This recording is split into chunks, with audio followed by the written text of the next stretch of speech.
आज हम सूत्र पढ़ेंगे अष्टाध्यायी के प्रथम अध्याय के प्रथम पाद का 44वें नंबर का सूत्र इज्ञणः संप्रसारणम। यह सूत्र संप्रसारण संज्ञा करता है। प्रथम पाद में आप देख रहे हैं कि अधिकतर सूत्र क्या कर रहे हैं, संज्ञाएं कर रहे हैं, है ना। यानी प्रथम पाद में सामान्यतया संज्ञा सूत्रों का विधान है। कुछ अतिदेश सूत्र भी हैं, कुछ परिभाषा सूत्र भी हैं, पर अधिकतम सूत्र संज्ञा प्रकरण के हैं। यह सूत्र संप्रसारण संज्ञा करेगा। एक प्रथमा का एक वचन, यणः षष्ठी का एक वचन, संप्रसारणम प्रथमा का एक वचन। ठीक है, क्या अर्थ हुआ सूत्र का? नहीं, पहले पदच्छेद विभक्ति कर रहे हैं आप। पदच्छेद विभक्ति करेंगे। प्रथमा का एक वचन, यणः षष्ठी का एक वचन, संप्रसारणम प्रथमा का एक वचन। ठीक है। अब हम अर्थ कर रहे हैं सूत्र का। समास तो नहीं होगा, आप देख रहे हैं कोई पर भी दो अथवा दो से अधिक पद नहीं है किसी भी पद में, इसलिए समास नहीं होगा। उसके पश्चात अनुवृत्ति की बात आती है, तो अनुवृत्ति भी इस सूत्र में किसी की भी नहीं आती है। बिल्कुल सर्वथा इसी सूत्र से ही इसी सूत्र का आपको अर्थ करना है। सर्वप्रथम हम षष्ठी रखेंगे। यणः स्थाने यह एक भूतः भावी वा तस्य संप्रसारण संज्ञा भवति। सूत्र का अर्थ क्या है? यणः स्थाने यह एक भूतः भावी वा तस्य संप्रसारण संज्ञा भवति। सूत्र का केवल अर्थ है तो हम करेंगे यणः स्थाने एक संप्रसारणम भवति। यण के स्थान में जो इक होता है वह संप्रसारण है। अब इक हो चुका अथवा होगा, दोनों आप ले सकते हैं। ठीक है ना। यण के स्थान में इक होगा वो भी संप्रसारण है, यण के स्थान में इक हो चुका है वो भी क्या है? संप्रसारण है। इसलिए सूत्र का अर्थ क्या कर दिया कि यणः स्थाने यह एक भूतः जो हो चुका वो भी संप्रसारण कहलाएगा, और यण के स्थान में एक होगा भावी उसकी भी क्या होगी? संप्रसारण संज्ञा होगी।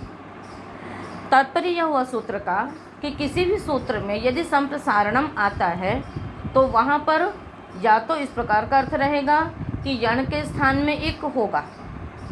सूत्र ने कहा कि संप्रसारण होता है तो हम वहाँ पर क्या कर देंगे कि यण के स्थान में इक करेंगे। ठीक है। और कहीं पर यदि ऐसा है कि संप्रसारण से उत्तर ऐसा होता है या संप्रसारण को दीर्घ होता है, तब वहाँ पर हम क्या अर्थ लगा लेंगे कि यण के स्थान में जो इक हो चुका वो भी संप्रसारण है, तो उस संप्रसारण को दीर्घ कर लेंगे अथवा उस संप्रसारण से उत्तर पूर्व रूप एक आदेश कर लेंगे। बात समझ में आ गई? तो दोनों अर्थों की क्या है यहाँ पर? संप्रसारण संज्ञा है। आई बात समझ में? एक प्रकार से यहाँ पर पूरे वाक्य की संज्ञा हो रही है। यण के स्थान में एक होना, इस वाक्य से जो अर्थ निकल रहा है, जो तात्पर्य निकल रहा है, उस अर्थ की, उस तात्पर्य की संप्रसारण संज्ञा होगी। तो क्या तात्पर्य निकल रहा है कि कहीं भी कहा गया यण के स्थान पे एक होगा अर्थात संप्रसारण होगा, यानी यण के स्थान पे एक होगा। आ गया सुनिए। उदाहरण देखते हैं हम लोग इसमें। तो उदाहरण है सुप्तः सुप्तवान, इष्टः इष्टवान, उक्तः उक्तवान, गृहीतः गृहीतवान। क्या उदाहरण लिखे आप सबने? सुप्तः सुप्तवान, इष्टः इष्टवान, उक्तः उक्तवान, गृहीतः गृहीतवान। यण कितने हैं? 4, और इक भी कितने हैं? 4। इसलिए यथासंख्य ही होगा और उसी हिसाब से आपको उदाहरण यहाँ पर दिए गए हैं। तो आइए सर्वप्रथम हम उक्तः उक्तवान की सिद्धि करेंगे। वच परिभाषणे धातु है, भुवादेव धातु से धातु संज्ञा करेंगे। उसके पश्चात सूत्र है निष्ठा। तृतीय अध्याय के द्वितीय पाद का 102 नंबर का सूत्र है, निकाल लें उसको। उसमें अनुवृत्ति आ रही है, धातु का अधिकार है, प्रत्यय परश्च का अधिकार है, भूते का भी उसमें अधिकार है। तो सूत्र का अर्थ हो जाता है धातोः भूते काले निष्ठा प्रत्ययः परश्च भवति। धातोः धातु से, भूते भूतकाल में, निष्ठा प्रत्यय होता है और वह परे होता है। अब यहाँ समस्या है कि निष्ठा प्रत्यय क्या है। सिद्धि में तो हम उक्ता उक्तवान पढ़ रहे हैं, यहाँ निष्ठा शब्द तो नहीं दिखाई दे रहा है, तो फिर ये निष्ठा क्या है। तो बताया क्त तवतु निष्ठा, कि निष्ठा संज्ञा त और तवतु प्रत्ययों की है। तो जहाँ भी हम कहेंगे कि निष्ठा प्रत्यय होते हैं अथवा निष्ठा को ये कार्य होते हैं, तो वहाँ आपको क्या समझना है, त और तवतु को। ठीक है, यहाँ पर हम त प्रत्यय ले आए। वच आगे त, पुनः का की इत संज्ञा लशक तद्धित से करके वच त। इसके पश्चात एक सूत्र है वचि स्वपि यजादीनाम किति। वचि स्वपि यजादीनाम किति षष्ठ अध्याय के प्रथम पाद के 15वें नंबर का यह सूत्र है। इस सूत्र में ऊपर श्यंगः संप्रसारणम पुत्रपत्योस तत्पुरुषे, इस सूत्र से संप्रसारणम की अनुवृत्ति आती है और सूत्र का अर्थ होता है वचि स्वपि यजादीनाम धातूनाम किति प्रत्यये परतः संप्रसारणम भवति। ठीक है, वचि वच परिभाषणे, स्वपि ये स्वपशये तथा यजादि, धातु पाठ के वादिगण में अंत में यजदेव पूजा संगतिकरण दानेषु, धातु से आगे की जो धातुएं हैं वे सभी यजादि के अंतर्गत मानी जाती हैं। ठीक है, तो इस प्रकार से इन धातुओं को संप्रसारण हो जाता है कित के परे रहते। तो कित तो है क्ता प्रत्यय, इसमें का कित संज्ञा की थी, अतः ये कित है। अब संप्रसारण होता है तो संप्रसारण क्या है, तो एक यणः संप्रसारणम, यणः स्थाने एक भवति, है ना, यण के स्थान में एक होता है, इसकी ही संप्रसारण संज्ञा है। तो जहाँ भी कहेंगे संप्रसारण होता है अर्थात यण के स्थान में एक हो जाता है। अब यहाँ पर आप यथासंख्य से भी कर सकते हैं तथा स्थानांतरतम परिभाषा लगा करके स्थान प्रयत्न की तुल्यता से भी कर सकते हैं। तो या का स्थान तालु है, उसके स्थान पे हम क्या संप्रसारण करेंगे, ई। व का स्थान ओष्ठ है, अतः उसके स्थान पे भी संप्रसारण उ, है ना, उपपदमानी या ओष्ठ्या। इसी प्रकार से और क्या है, य व र में क्या है आपका, र का स्थान भी क्या है, मूर्धा है, इसलिए उसके स्थान पे जो संप्रसारण होगा वो भी क्या होगा, री होगा। ठीक है, तो आप चाहे इधर से स्थानांतरतम से चलें अथवा यथासंख्य मनुदेशा समानाम के अनुसार चलें, दोनों ही स्थितियों में यहाँ पर या के स्थान पे ई, व के स्थान पे उ, री, र के स्थान पे री और ल के स्थान पे री, इस प्रकार का संप्रसारण होता है। तो यहाँ पर क्या है धातु में व, तो व को क्या संप्रसारण हो जाएगा, उ, और केवल व हल मात्र को होगा संप्रसारण, पूरे व को नहीं होगा। अतः स्थिति क्या रहेगी, व के स्थान पे उ संप्रसारण करेंगे और व का अशेष बचेगा, तो उ अच त, क्या स्थिति रहेगी, उ अच त। इसके पश्चात संप्रसारणाच्य सूत्र लग जाएगा। संप्रसारणाच्य क्या कहता है, ये सूत्र है आपका छठे अध्याय के प्रथम पाद के 104 नंबर का सूत्र है। इसमें एक पूर्व परयोः से पूरे सूत्र का अधिकार आता है। ठीक है, तो सूत्र का अर्थ होता है संप्रसारणात् उत्तरः अचि परतः पूर्व परयोः स्थाने पूर्वः एकः आदेशः भवति। अमी पूर्व से पूर्व की भी अनुवृत्ति है और इको यणति से अचि की अनुवृत्ति है। पूरा सूत्र का अर्थ हुआ संप्रसारणात् उत्तरः अचि परतः पूर्वपरयोः स्थाने पूर्वः एकः आदेशो भवति, अर्थात पूर्व रूप एकादेशो भवति। संप्रसारण से उत्तर अच परे हो तो पूर्व और पर के स्थान में पूर्व रूप एकादेश होता है। ठीक है, अब यहाँ पर संप्रसारण से उत्तर कहा गया, इसलिए वहाँ पर सूत्रार्थ में आपने क्या लगाया था, भूतः। एक अर्थ तो हो गया था भावी, तो पहले वाले सूत्र में वचि स्वपी यजादि नाम किति में भावी अर्थ घट गया था, और संप्रसारणाच में क्या घटेगा, भूतः। ठीक है, तो इस प्रकार से पूरा सूत्र का अर्थ हो गया आपका यण के स्थान में एक जो हो चुका, ये अर्थ भी लिया था, इसलिए जो हो चुका है अर्थात वह के स्थान पे जो ऊ हो चुका है वो भी संप्रसारण ही कहलाएगा। उस संप्रसारण से उत्तर जो अच परे है अ, तो ऊ और अ दोनों के स्थान में पूर्व रूप एक आदेश होगा, अर्थात ऊ और अ के स्थान पे ऊ ही आदेश होकर के आपका स्थिति हुई उच्चत। इसके पश्चात सूत्र हम लगा लेंगे चोहुकुहु। अष्टम अध्याय के द्वितीय पाद के 30वें नंबर का यह सूत्र है, जिसमें झोलो झली से झली की अनुवृत्ति आती है, स्को संयोग आदि और अंत्य से अंत्य की अनुवृत्ति आती है, और पदस्य पदार्थ से पदस्य का अधिकार चलता है। अतः सूत्र का अर्थ होता है चोह षष्ठी है तो चवर्गस्य स्थाने कवर्गादेशो भवति झलि परतः पदान्ते च। चवर्ग के स्थान में कवर्ग आदेश होता है, या तो झल परे हो अथवा पदांत हो। तो यहाँ पर क्या है बताओ, झल परे है त, अतः यहाँ पर च को क आदेश हो गया। यहाँ हम यथासंख्य लगा लेंगे, च छ ज झ और क ख ग घ, तो च के स्थान पे क्या आदेश हो गया, क हो गया। क्या शेष हो गया, उक्त। दोनों मिल गए, क्या बन गया, उक्त। अब इसके आगे की प्रक्रिया क्या रहेगी, पहले कृत तद्धित समासाष्ट से प्रातिपदिक संज्ञा करेंगे, उसके पश्चात ज्ञा प्रातिपदिकाद के अधिकार में स्वाद्युत्पत्ति करके रुत्व विसर्ग करके क्या सिद्धि कर लेंगे, उक्तः। इसी प्रकार जब हम तवतु प्रत्यय करेंगे तो वच तवत संप्रसारण इत्यादि करके उक्तवत शेष सिद्धि हम आपको पहले बता चुके हैं किंगितिचा में। उसी प्रकार से आप क्या बना लेंगे, उक्तवान।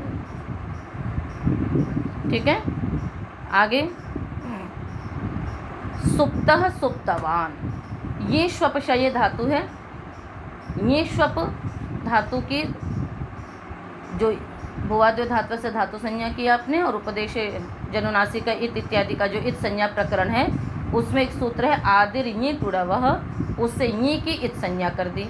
पुनः तस्य लोपः दर्शनम लोपः लगा करके शेष बचा श्वप, उसको भी हमने क्या किया, धात्वादे है शह सह, धातु के आदि शकार को सकार आदेश होता है, उससे हमने स कर लिया। क्या शेष बच गया, स्वप। अब स्वप धातु से वही निष्ठा सूत्र लगाएंगे, और निष्ठा सूत्र का अर्थ इत्यादि आप कर चुके हैं।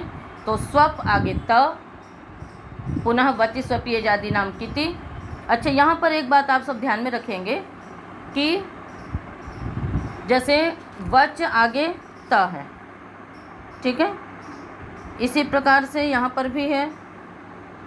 ठीक है, तो इन सब में जो ईट आगम की प्राप्ति भी आप दिखाएंगे, क्या करेंगे, ईट आगम की प्राप्ति भी होगी, और फिर उसका एकाच उपदेशन उदात्तात से निषेध हो जाएगा। क्या हो जाएगा, उसका निषेध हो जाएगा। तो ये सभी धातुएं अनिट हैं, इस कारण से ईट आगम नहीं होता है। तो स्वक्त पुनः वचि स्वपी यजादि नाम किति से संप्रसारण किया। तो संप्रसारण क्या है, एक गण संप्रसारणम, जन के स्थान पे एक होना ही संप्रसारण है। तो यहाँ पर व के स्थान पे क्या संप्रसारण हो जाएगा, उ, पुनः संप्रसारणाच लगा लेंगे, तो सुप्त सुप्तः, कृतधित समासाष्ट स्वात्युत्पत्ति करके सुप्तः बनाएंगे। इसी प्रकार सुप्तवान में भी कोई विशेष नहीं है, सुप्तवान बन जाएगा। आगे देखते हैं हम लोग, यज धातु से बनाना है इष्टः इष्टवान। यज देव पूजा संगतिकरण दानेशु धातु है। यज की भुवाद्य धातु से धातु संज्ञा, उपदेशे जनुनासिक इत से इत संज्ञा करके अकार की स्थिति रह गई यज। निष्ठा सूत्र से त प्रत्यय कर लीजिए। क की इत संज्ञा, यज आगे त। यहाँ पर पुनः वही आर्ध धातु का सिर बलादेह से इटागम की प्राप्ति। एकाच उपदेशनुदात्तात से इटागम का निषेध करके यज त रहा। अब यहाँ पर हम सूत्र लगाएंगे वचि स्वपि यजादि नाम किति। ठीक है, यहाँ पर यजादि नाम कहा है तो यजादि धातुओं को भी संप्रसारण होगा कित के परे रहते। तो य को क्या संप्रसारण कर लेंगे, ई। तो ई अज संप्रसारणाच से पूर्व रूपे का आदेश करके इज त, ये स्थिति हो गई। अब यहाँ एक सूत्र लगता है वृश्च भ्रज सृज मृज यज राज भ्राज छशाम शह। यज वृश्च भ्रज सृज मृज यज आगे राज भ्राज इत्येतेषां धातूनां छकारान्तानां धातूनां शकारान्तानां च धातूनां स्थाने शकारादेशो भवति छलि परतः पदान्ते च। ठीक है, तो इन धातुओं को तथा छकारांत धातुओं को और शकारांत धातुओं को शकार आदेश हो जाता है छल परे हो अथवा पदांत में। तो यहाँ पर छल परे है और अलोन्त्यस्य से हम अंत्य अल के स्थान पे करेंगे तो ज के स्थान पे क्या हो गया, श। तो इश त। इसके पश्चात ष्टुनाष्टुः अष्टम अध्याय के चतुर्थ पाद के 40वां नंबर का सूत्र है। यह सूत्र का अर्थ आप सबको मालूम है। ष्टुना योगे स्तोः स्थाने ष्टुः आदेशो भवति, अर्थात शकार टवर्गाभ्याम योगे सकार टवर्गाभ्याम स्थाने शकार टवर्गादेशौ भवतः। तो शकार और टवर्ग का योग हो, सकार और टवर्ग है, उसके स्थान पे भी शकार और टवर्ग आदेश हो जाता है। तो यहाँ पर इश श का योग है, त के स्थान में टवर्ग आदेश हो गया। क्या बचा, इष्ट। ये स्थिति बन गई इष्ट। अब इसकी कृत अधित समासाष्ट से प्रातिपदिक संज्ञा करेंगे। उसके पश्चात स्वाद्युत्पत्ति रुत्व विसर्ग करके इष्टः। और ठीक इसी प्रकार से आप क्या बना लेंगे, इष्टवान। तवतु प्रत्यय के पश्चात कैसे नुमागम इत्यादि होता है वो आप किंगिति च सूत्र में पढ़ चुके हैं। ठीक है, अतः किंगिति च सूत्र को आप निकाल करके देख लें और वहाँ पर इस प्रक्रिया को पूरा बताया गया है, इसलिए यहाँ पर उसका पुनः निर्देश नहीं किया जा रहा। हो गया। अब आगे देखते हैं अगला उदाहरण क्या है। गृहीतः गृहीतवान। गृहीतः में धातु है ग्रह उपादाने। ग्रह धातु रखेंगे, भूवादयो धातु से धातु संज्ञा।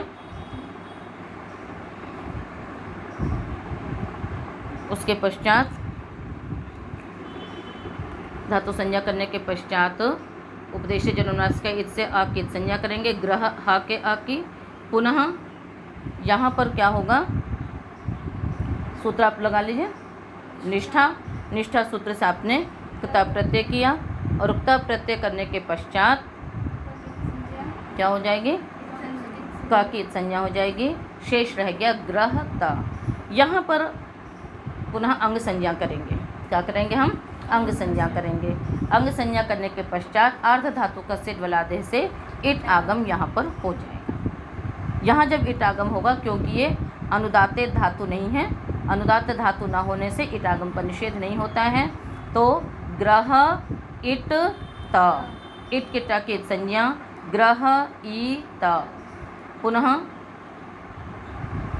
यहाँ पर संप्रसारण किस सूत्र से होगा, तो ग्रही ज्या वयि व्यधि वष्टि विचति वृश्चति पृच्छति भृजति नाम ङिति च। ठीक है ना। ग्रही ज्या वयि व्यधि वष्टि विचति वृश्चति पृच्छति भृजति नाम ङिति च। इसमें सभी धातुएं पढ़ी हुई हैं। ऊपर से किति की भी इसमें अनुवृत्ति आती है, चकार से लेते हैं, और संप्रसारणम तो है ही। तो ग्रही ज्या वयि व्यधि वष्टि विचति वृश्चति पृच्छति भृजति इत्येतेषां धातूनां ङिति परतः चकारात् किति च परतः संप्रसारणम भवति। ठीक है, तो ङित के परे रहते इन धातुओं को संप्रसारण होता है, तथा चकार से कित के परे रहते भी यहाँ पर कित परे है, अतः संप्रसारण होगा। तो संप्रसारण क्या है, इज्ञणः संप्रसारणम यण के स्थान में एक होगा अथवा हो चुका, इन दोनों ही स्थितियों की संप्रसारण संज्ञा है। तो यहाँ पर हम संप्रसारण करेंगे, र के स्थान पे क्या संप्रसारण करेंगे, री। तो स्थिति क्या हो गई, री। तो ग्री, ठीक है ना, ग्री आगे अ, ग्रा का अ विशेष है, पुनः संप्रसारणाच से पूर्व रूप एक आदेश कर लेंगे। तो गृह ईत, यहाँ पर एक सूत्र लगता है, ग्रहो लिटि दीर्घ 7-2-37।